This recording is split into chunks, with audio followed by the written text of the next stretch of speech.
शिवसेनेमध्ये बऱ्याच घडामोडी होत आहेत.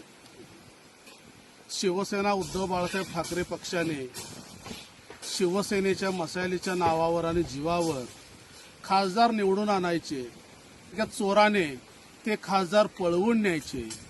याचा एकच अर्थ होतो की आम्ही पोरं काढायची आणि यांनी पळवून न्यायची. म्हणजे यांना काय पोरं होत नाहीत का? यांचं काय चालत नाही का? यांचं काय होत नाही का?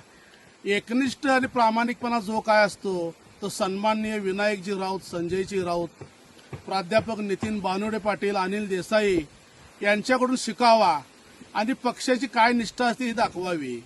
ही काय पद्धत आहे की उद्धव साहेबांच्या नावावर निवडून यायचं, मशाल घ्यायची हातात आणि परत मशाल ठेवायची आणि दुसरीकडे पळून जायचं.